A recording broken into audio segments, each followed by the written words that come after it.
क्या हर क्रिएटर का ये सपना नहीं होता कि उसका चैनल एक भरोसेमंद मंथली इनकम का जरिया बन जाए, और वो भी बिना डिमोनेटाइजेशन के किसी डर के?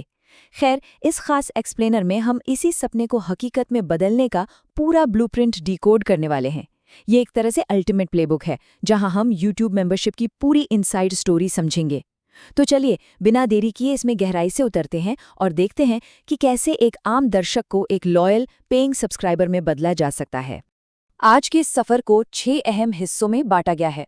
पहले हम चैनल मेंबरशिप के बेसिक कॉन्सेप्ट को समझेंगे, फिर एलिजिबिलिटी की शर्तें देखेंगे, उसके बाद मेंबर पर्क्स चुनने का तरीका, ध्यान रखने वाले कुछ बेहद सख्त नियम, पॉज्ड मोड का बड़ा खतरा और आखिर में क्रिएटर्स के लिए बेस्ट प्रैक्टिस पर बात करेंगे।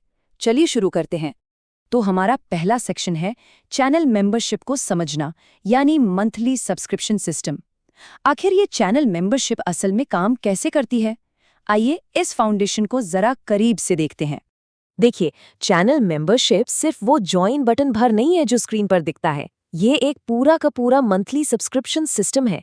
यहाँ होता यह है कि व्यूअर्स हर महीने एक फिक्स्ड अमाउंट पे करते हैं और बदले में क्रिएटर उन्हें कुछ ऐसे खास फायदे यानी पर्क्स देता है जो रेगुलर पब्लिक को बिल्कुल नहीं मिलते। इसका सबसे बड़ा फायदा ये है कि ये क्रिएटर्स और उनके सबसे लॉयल फैंस के बीच एक सीधा और लगातार चलने वाला मजबूत फाइनेंशियल कनेक्शन बना देता है। इसे समझने के लिए एक असली सा लगने वाला उदाहरण लेते हैं। मान लेते हैं एक चैनल है SS डिजिटल इंडिया। यहाँ 3 अलग अलग लेवल या टियर्स बनाए गए हैं। सबसे पहला है ब्रॉन्ज लेवल, जो 59 रुपए का है। फिर थोड़ा ऊपर सिल्वर लेवल 159 रुपए का, और सबसे प्रीमियम है गोल्ड लेवल 399 रुपए का। अब हर लेवल के साथ मिलने वाले पर्क्स भी अलग अलग होते हैं। इस तरह व्यूअर्स अपनी सहूलियत और बजट के हिसाब से कोई भी लेवल चुनकर चैनल को मंथली सपोर्ट कर सकते हैं। काफी आसान है ना? अब बढ़ते हैं सेक्शन 2 की तरफ, एलिजिबिलिटी की शर्तें, या कह लीजिए इसका एंट्री गेट, मतलब वो जरूरी रिक्वायरमेंट्स जो इस बेहतरीन फीचर को अनलॉक करने के लिए पूरी करनी ही पड़ती है। सबसे पहली और अहम बात, चैनल का YouTube पार्टनर प्रोग्राम का हिस्सा होना एकदम अनिवार्य है। इसके साथ ही चैनल किसी सपोर्टेड देश में भी होना चाहिए, जैसे कि भारत यहाँ पूरी तरह से सपोर्टेड है। लेकिन रुकिए, यहाँ एक बहुत बड़ा रेड फ्लैग भी है जिस पर खास ध्यान देना जरूरी है। अगर कोई चैनल पूरी तरह से मेड फॉर किड्स के तौर पर सेट है तो मेंबरशिप फीचर इनेबल नहीं हो सकता, बिल्कुल नहीं। और सिर्फ इतना ही नहीं, अगर चैनल पर बहुत सारे इनएलिजिबल वीडियो हैं, मान लीजिए म्यूजिक क्लेम वाले या कॉपीराइट इशू वाले वीडियो, तो भी यह फीचर काम नहीं करेगा। तो अब आता है सेक्शन 3, मेंबर पर्क्स चुनना, यानी अपना वैल्यू प्रोपोजिशन तय करना। एक बार जब चैनल को एंट्री मिल जाती है तो अगला कदम होता है वो क्रिएटिव हिस्सा डिजाइन करना जो व्यूअर्स को सब्सक्राइब करने के लिए मनाएगा। ये पर्क्स असल में वो डिजिटल खजाना है जो एक क्रिएटर अपने मेंबर्स को दे सकता है। सच कहा जाए तो ये पर्क्स व्यूअर्स को बहुत स्पेशल फील कराते हैं। सबसे बेसिक लेवल की बात करें तो कस्टम इमोजी और लॉयल्टी बैज दिए जा सकते हैं। ये बैज कमेंट सेक्शन में मेंबर को एक बिल्कुल अलग और वीआईपी पहचान देते हैं। और बड़े लेवल पर वहां एक्सक्लूसिव वीडियोस, अर्ली एक्सेस या फिर मेंबर्स ओनली लाइव स्ट्रीम जैसे बड़े फायदे दिए जा सकते हैं। जैसे कि पिछले उदाहरण में 399 रुपए वाले प्रीमियम टियर की बात हुई थी, वहां एक्सक्लूसिव GST ट्यूटोरियल्स या प्राइवेट लाइव सेशन जैसी चीजें दी जा सकती हैं। यही वो चीजें हैं जो किसी भी मेंबरशिप को असल में वैल्यूएबल बनाती हैं। अब चलते हैं सेक्शन 4 पर, ध्यान रखने वाले सख्त नियम। इसे डेंजर जोन भी कह सकते हैं। अब तक सब कुछ बहुत अच्छा और आसान लग रहा है, लेकिन यहाँ से शुरू होता है वो एरिया जहाँ की लक्ष्मण रेखाएं कभी भी पार नहीं करनी चाहिए। देखिए, यहाँ सही और गलत का फर्क बहुत साफ रखा गया है। एक तरफ एक्सक्लूसिव लाइव स्ट्रीम और बैच जैसी चीजें पूरी तरह से अलाउड है, कोई दिक्कत नहीं। लेकिन दूसरी तरफ कुछ चीजें बिल्कुल सख्त तरीके से बैन हैं, जैसे किसी भी वीडियो या MP3 का डाउनलोड देना पूरी तरह मना है। मेंबर्स के बीच लैपटॉप या मोबाइल जीतने जैसी कोई रैंडम लॉटरी या स्वीपस्टेक्स नहीं कराए जा सकते।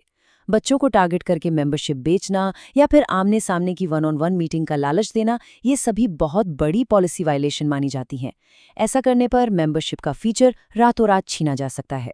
और हाँ, सिर्फ पर्क्स ही नहीं, इसके फाइनेंशियल मामले भी काफ़ी रिस्की हो सकते हैं। एक बात का ध्यान रखना बहुत ज़रूरी है कि अगर कोई मेंबर रिफंड मांगता है और यूट्यूब उसे सही मानकर अप्रूव कर देता है, तो बताए वो पैसा कहाँ से आता है? वो कहीं और से नहीं बल्कि सीधे क्रिएटर के एडसेंस अकाउंट की कमाई से काटा जाता है, यानी नुकसान सीधा जेब पर होता है। ये एक ऐसा फाइनेंशियल रिस्क है जिसके बारे में हर क्रिएटर को एकदम क्लियर होना चाहिए। इसके बाद आता है हमारा सेक्शन 5, पॉज्ड मोड का खतरा। इसे पेनल्टी बॉक्स समझना गलत नहीं होगा। चलिए देखते हैं कि जब चैनल पर अचानक से कोई दिक्कत आ जाती है तो हालात कैसे बदलते हैं। ये पॉज्ड मोड तब एक्टिवेट होता है जब चैनल पर कोई पॉलिसी इश्यू आता है, जैसे मान लीजिए चैनल गलती से मेड फॉर किड्स सेट हो गया या किसी वजह से मोनेटाइजेशन हट गया। इसका असर तुरंत और सच में काफ़ी विनाशकारी होता है। चैनल से वो जॉइन बटन पूरी तरह से गायब हो जाता है। जो पहले से जुड़े हुए पुराने मेंबर्स हैं, उनके बैज और इमोजी तुरंत छिप जाते हैं। और सबसे खतरनाक बात, सभी मंथली पेमेंट्स उसी पल रुक जाती हैं। कम्युनिटी को कुछ नहीं दिखता और रेवेन्यू रातों रात ज़ीरो हो जाता है। सच कहा जाए तो ये पॉज्ड मोड एक टिक टिक करते हुए टाइम बॉम्ब जैसा है। पहले दिन जब कोई इश्यू आता है तो पॉज्ड मोड शुरू हो जाता है। इसके बाद क्रिएटर को जल्द से जल्द उस समस्या को ठीक करके यूट्यूब स्टूडियो में वापस टर्न ऑन पर क्लिक करना होता है। लेकिन यहाँ एक बहुत बड़ी डेडलाइन है। इस काम के लिए मैक्सिमम 120 दिन मिलते हैं। अगर 120 दिन तक मामला नहीं सुलझा तो बस पूरा मेंबरशिप प्रोग्राम परमानेंटली खत्म हो जाता है। सारे मेंबर्स हमेशा के लिए हट जाते हैं और क्रिएटर को एक बहुत बड़ा नुकसान उठाना पड़ता है। खैर, खतरों की बात बहुत हो गई। अब आते हैं हमारे आखिरी हिस्से सेक्शन 6 पर, क्रिएटर्स के लिए बेस्ट प्रैक्टिस, यानी एक विनिंग स्ट्रैटेजी। इन सब रूल्स और खतरों को समझने के बाद अब बात करते हैं एक सफल और लंबे समय तक टिकने वाला प्रोग्राम कैसे बनाया जाए। जब शुरुआत करने की बात आती है, खासकर भारत जैसी ऑडियंस के लिए, तो प्राइस पॉइंट एकदम मैजिक की तरह काम करता है। शुरुआती टियर को बहुत ही कम और अफोर्डेबल रखना सबसे सही रहता है, जैसे कि सिर्फ 29 रुपये या 59 रुपये। इस छोटी सी कीमत से होता ये है कि व्यूअर्स को पहली बार मेंबर बनने में ज़्यादा सोचना नहीं पड़ता और चैनल को शुरुआत में ही एक बहुत अच्छी गति मिल जाती है। और अंत में सफलता का असली फॉर्मूला कुछ ऐसा है। सबसे ज्यादा जरूरी है जेन्युइन और वाकई उपयोगी पर्क्स देना, जैसे कि काम के एक्सेल टेम्पलेट्स देना या फिर किसी टॉपिक पर एक्सक्लूसिव अपडेट्स देना। किसी भी तरह के झूठे वादे करने से पूरी तरह बचना चाहिए, चाहे वो गारंटीड कमाई का दावा हो या इलीगल डाउनलोड्स का ऑफर। असल में मेन टारगेट सिर्फ पैसा कमाना नहीं होना चाहिए, बल्कि एक बेहद लॉयल कम्युनिटी बनाना होना चाहिए जो लंबे सफर में साथ चले। तो इस पूरे ब्लूप्रिंट को गहराई से समझने के बाद एक बहुत ही अहम सवाल सामने आता है। मेंबरशिप शुरू कर देना शायद आसान काम हो, लेकिन क्या सच में एक क्रिएटर हर महीने कुछ नई वैल्यू देने और एक पेइंग कम्युनिटी की बड़ी जिम्मेदारी उठाने के लिए पूरी तरह से तैयार है?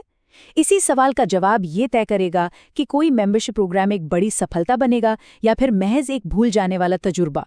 ये यकीनन गहराई से सोचने वाली बात है।